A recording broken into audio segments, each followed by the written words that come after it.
Welcome to all my student. स्वागत है अपने आपके अपने चैनल पढ़ाई लिखाई पे with me Virendra. I student, आज हम देखने वाले हैं क्लास 8 की साइंस का वर्कशीट नंबर है 4, लेसन है 13 टू 11, 13 के 11 टू 13। चलिए देखते हैं। पहला क्वेश्चन है distil water does not conduct. यहाँ पे ऑप्शन दिए थे आपको कि डिस्टिल वाटर आएगा, कि सॉल्ट वाटर आएगा, कि एसिड रिलेटेड वाटर आएगा, या water mix with an alkali. तो यहाँ पे आंसर आएगा, ठीक है, distil water does not conduct electricity, यानी जो प्योर वाटर होता है उसमें इलेक्ट्रिसिटी कंडक्ट नहीं करती है। Second one, Benjamin Franklin found that electricity, ठीक है, यहाँ पे भी आपको ऑप्शन दिए थे, from the clouds flow through the wet string to the की।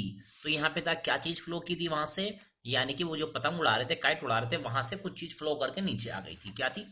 इलेक्ट्रिसिटी थी, लाइट थी, साउंड थी, या मैग्नेटिक एनर्जी थी? That was electricity.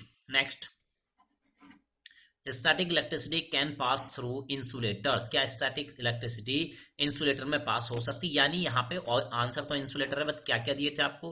कंडक्टर था, इंसुलेटर था, neither conductor nor insulator, both conductor and insulator. तो static electricity can pass through insulator. चलिए नेक्स्ट देखेंगे। Silver is one of the best reflector of the light, ये हो जाएगा आपका right answer. Next, match of the following आएंगे यहाँ पे। एनोड, पहले वाले का क्या हो जाएगा बेटा? जो एनोड हो जाता है वो पॉजिटिव चार्ज होता है ना। और एलईडी की बात करेंगे तो यहाँ लीड्स आ जाएंगी। रिएक्टर स्केल की बात करेंगे तो अर्थक्वेक्स रिलेटेड है। और ऑप्थेल्मोलॉजिस्ट की अगर इसको बात करेंगे हम, तो लॉजिस्ट की, तो ये आ जाएगा बेटा आपका यहाँ पे फोर्थ वन, दैट इज ये स्पेशलिस्ट डॉक्टर होता है। नेक्स्ट आगे चलते हैं। निगेटिवली चार्ज सब एटॉमिक पार्टिकल, यानी एक ऐसा पार्टिकल जो सब एटॉमिक मींस एटम के अंदर रहता है और उसके ऊपर निगेटिव चार्ज होता है, तो that is electron. Technique use to purify or refine metal such as gold, है ना। ऐसी टेक्निक जो प्योरीफाई करने के लिए, रिफाइन करने के लिए इस्तेमाल होती है मेटल को, जैसे गोल्ड, तो ये है आपका electro refining.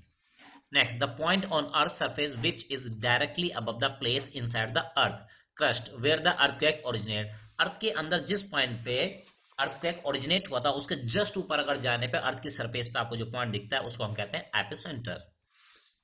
Splitting of white light into 7 colour, है ना, कॉन्स्टेंट कलर, इस कॉन्सेप्ट को हम कहते हैं dispersion. Answer the following question आ चुके हैं। पहला question, what is electroplating, what is the purpose of electroplating. Electroplating होती क्या और इसका पर्पज क्या है, क्यों करते हैं? The process of depositing a thin layer of metal, एक मेटल की लेयर डिपॉजिट करनी है आपको ऑन एनी कंडक्टिंग सब्सटेंस, जो ऐसे सब्सटेंस पे जो कंडक्टर हो, है ना, इलेक्ट्रिसिटी का, by the process of electrolysis, electrolysis process के द्वारा, इज नोन एज इलेक्ट्रोप्लेटिंग, उसको हम कहते हैं electroplating. Gold, silver, chromium and nickel are deposited by electrolysis, electrolysis के थ्रू हम आप इनको डिपॉजिट कर सकते हैं on article of cheaper metal, जो सस्ती मेटल होती है, ठीक है, in order to improve their appearance, ताकि उनकी अपीयरेंस अच्छी इंप्रूव हो सके, टू इंक्रीज देयर स्ट्रेंथ, उनकी मजबूती बढ़ सके, और टू प्रिवेंट सरफेस कोरोजन, ठीक है, और उन पे कोरोजन ना लगे सरफेस पे, क्योंकि जो कोरोजन होता है वो सरफेस फिनोमिना होता है। Next, how does a lightning conductor work, एक लाइटनिंग कंडक्टर कैसे वर्क करता है, तो चलिए जानते हैं। A lightning conductor made of metal works, ठीक है, लाइटनिंग कंडक्टर ये मेटल का बना होता है, ये जो है यहाँ पे ये आपका लाइटनिंग कंडक्टर है, ठीक है, bye conducting the electric energy associated with the lighting into the earth. आप समझ बेटा, जो क्लाउड से जो लाइटनिंग होती है, ठीक है, वो सारा चार्ज यहाँ पे आएगा लाइटनिंग कंडक्टर पे, यहाँ पे स्पाइक्स के थ्रू यहाँ पे क्या करेगा, इसमें फ्लो करेगा, और फ्लो करते करते करते करते वो ग्राउंड में अर्थिंग हो जाएगी उसकी, है ना।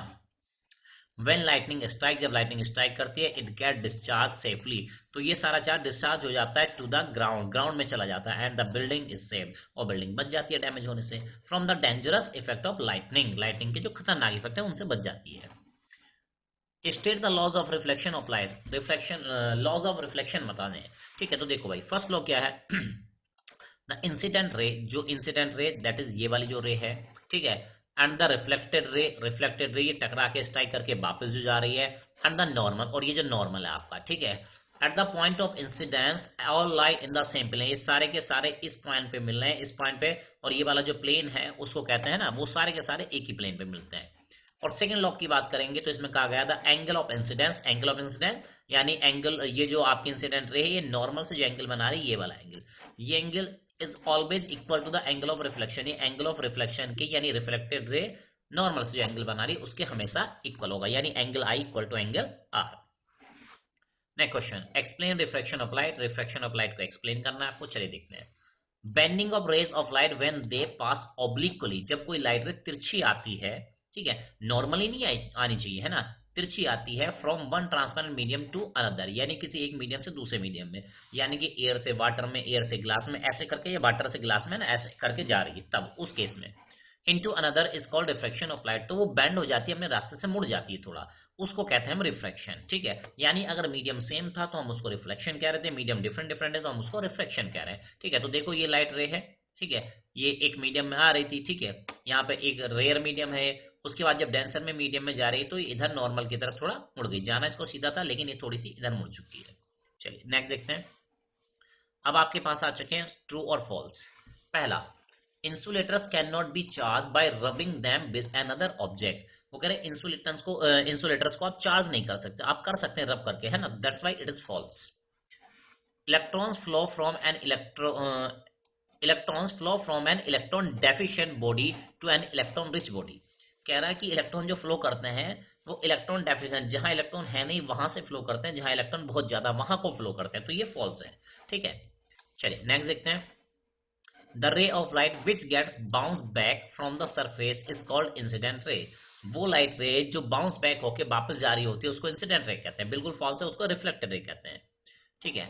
नेक्स्ट है, the front part of the human I is called retina. इंसान की आंख का जो सबसे आगे वाला पार्ट होता है, फ्रंट पार्ट होता है, उसको रेटिना कहते हैं, बिल्कुल फॉल्स है, रेटिना तो सबसे लास्ट में होती है। तो माय डियर स्टूडेंट, इस तरह से आपने वर्कशीट नंबर 4 देखी, उम्मीद है कि आपको लाइक पसंद आएगा और आप अपना वर्क कंप्लीट कर पाएंगे। तो चलिए स्टूडेंट, किस स्कूल से बिलोंग करते हैं कमेंट बॉक्स में कमेंट करना ना भूलिएगा। इसी तरह देखते रहिए हमारा चैनल पढ़ाई लिखाई विद मी वीरेन। मिलते हैं नेक्स्ट वीडियो में, तब तक लेते हैं बाय बाय।